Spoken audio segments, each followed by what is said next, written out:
was just such a freak. But what about like a late round pick? Did they get any like good steals or anything like that?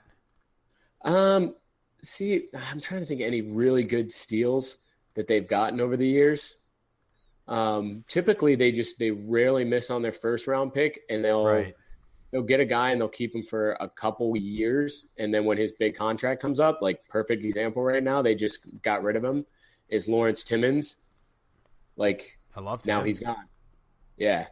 Actually, this is kind of a funny one. You may not even remember this guy, but you were saying with episode 14, give me a number 14. Limas Swede. Do you remember him from Texas? The Steelers Yeah. drafted him. Yeah, I He do had remember that in his guy. career, he had one of the best blocks I've ever seen, and I got so fired up about him. It was either in his rookie or second year. I was like, this guy is going to be phenomenal, and then poof, gone. Like, just never Wow. did anything really after that Limas block. Swede. I was like a Sunday or Monday night game, and he just blew up somebody from the Ravens, and I fell in love, and then he never did anything after that. Oh my God, I love Yeah, it. I think my favorite pick for the Steelers all time, and I mean Ben was the very next year, but I still think Polamalu was just so much fun to watch. He certainly was. Yeah, Palmer was probably one of my favorite players of all time. The Bucks haven't really had any good steals, or they're not really that good at drafting since like 1999. I think maybe was their last good draft. Ooh, that's tough. Yeah, I know. I remember the worst draft pick that I can recall was taking a tackle from Florida by the name of Kenyatta Walker. Does that name ring a bell? Vaguely. Yeah. That guy, he was supposed to be like the next best tackle. He was not very good. All the way till, God, when we got Josh Freeman. And Oh man, you love Josh Freeman. I which did. is- I love Josh Freeman. And I remember our coach at the time, Raheem Morris, I remember him saying that even if they had the first overall pick, they would have drafted Josh Freeman, which I thought was a little ridiculous at the time. But then, he showed some flashes. And I really love Josh Freeman. I bought his jersey and everything.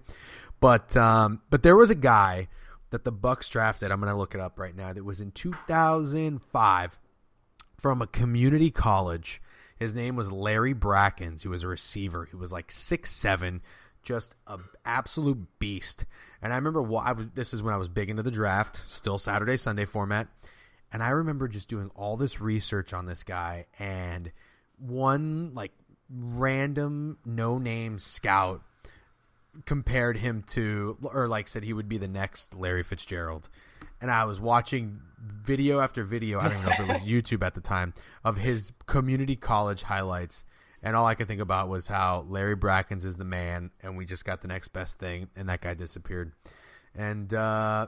Yeah, there is like just a lot of guys who you get kind of excited about. And then like for the Steelers too, a lot of times, I mean, this has changed recently under Tomlin. Cowher was a little differently, but a lot of guys come in and you don't hear about it. It used to be they'd come in, you don't hear about them for a year or two, and then they're really good. I feel like Tomlin's better at getting these guys to the front line quicker, which I don't know if that's a good or a bad thing. That's the best thing to do, I think, when you draft a guy and you maybe don't hear about him for a year or two. Then they start to progress and blossom. It's the guys like Roberto Aguayo that the Bucks trade up to draft, and you start them from day one, and they're just absolute shit.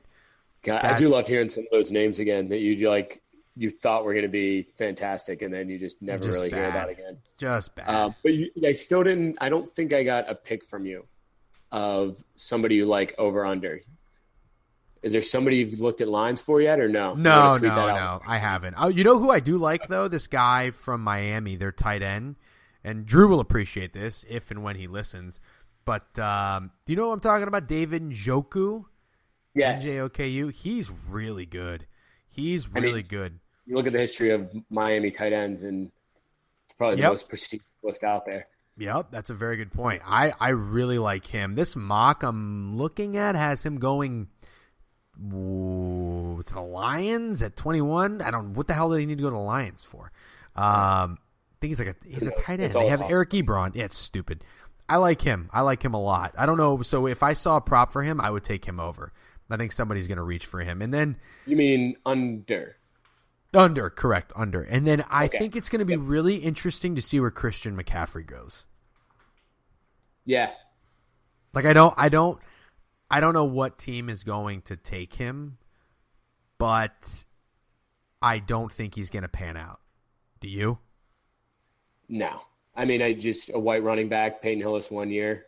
That's Peyton it. Hillis. How about Toby Gerhart, another Stanford guy? Ooh, okay, not bad backing up, but I mean, I don't see it. It doesn't compute. Yep, I would sit. I would sit. Unless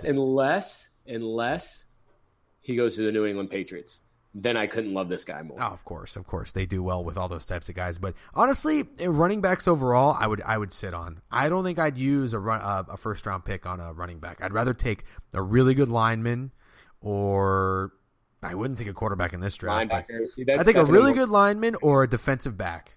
I think those. Yeah, that's what I would say the Steelers are probably going to take is looking defensive backs. Yep.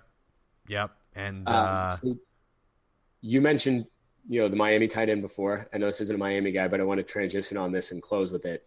But did you see the story? I mean, this is in the New York Post, so I'm sure it's as uncredible as you can be. But the story that came out earlier today about him? Nope. That I don't know what this guy's name was, but basically he was a closet homosexual this whole time.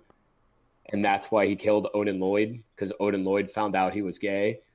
And then now they're saying that there's this guy in prison that he was hooking up with, and that's who the third letter was to.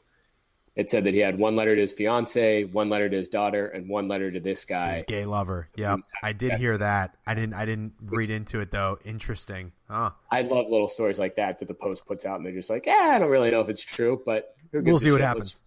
Anyway, yeah. Me too. I dig it. I mean, who really cares about him? He's a scumbag. So if his name gets dished or thrown through the mud, not that saying he's gay is throwing it through the mud, but I'm sure that would probably piss him off if he was still alive, if people were saying he was gay. Yes, this is true. Oh, and we got to give Drew a shout out for winning owner deathpool. Although this is very sad, very sad times. This game's really not that much fun anymore. I mean, Drew, because I did say something like that, and Drew's like, dude, he's fucking 84. Like, get over it. Like, it's really. There's much sadder shit that can happen than an 84-year-old billionaire dying. But that's true. For the Steelers organization, it is kind of a sad day. But, that's true. I mean, again, you got to die eventually, and 84 is not a bad time to go. R.I.P. Rooney. All right. I think that's all we got for today. We want to keep it nice and tight. On the note of R.I.P. Rooney, will you play my song for me? Yes, I'll play a stupid song. Coming out in Wiz all right. Khalifa. So hopefully next week, the first round of the NBA playoffs will be done. Thank goodness. And we'll be getting into the game 1, game 2 of the NHL. We'll recap the draft, and maybe we'll Drew will be back. He's our UFC guy. We'll see how UFC's doing. Anything notable? And, touch on baseball, Kentucky Derby. Kentucky Derby. That's right. Got the Derby coming, and we will go from there. You know what? I think we're going to do a guest caller soon once we figure this technology stuff out. And Moya. Shout out to Moya on his Orlando City pick, by the way, plus 420. Nice. Plus 420. Sorry, I'll stop talking to you. Yeah, please, that'd be great. I think that his that was the only bet that he's hit in 2017, though, from what I've heard from an inside source. But maybe we'll have him on. He hit it. That's all that matters. So we'll do that. Great. Yeah, that's good. And we'll leave you with this Wayne Rooney song that Greg wants to hear. And we'll see you next week. Wayne Rooney? Yeah, what's his name? Dan Rooney? Dan Rooney. Forward for UK. Love them both. Yeah. Okay, here's your. Oh God, I hate Charlie Puth. I'm gonna fast forward this. Do we have to start it from the beginning? Yeah. All right. It's been a long day. Oh, and also we're gonna start. Shush! Your song is playing. I didn't know that. Drew's gonna start tweeting out the picks during the week a little bit more. It's great news. We've come a long way from where we began. I don't know how this. Think about Paul Walker. Can you just hold on? Let me get through at least till Wiz Khalifa comes on. Yeah, that's where I want you to. Charlie Puth, shut up. Damn, who knew all the planes we. Okay, that's good. Just give Wiz a little bit. I gave him a second. Oh, that's not good enough.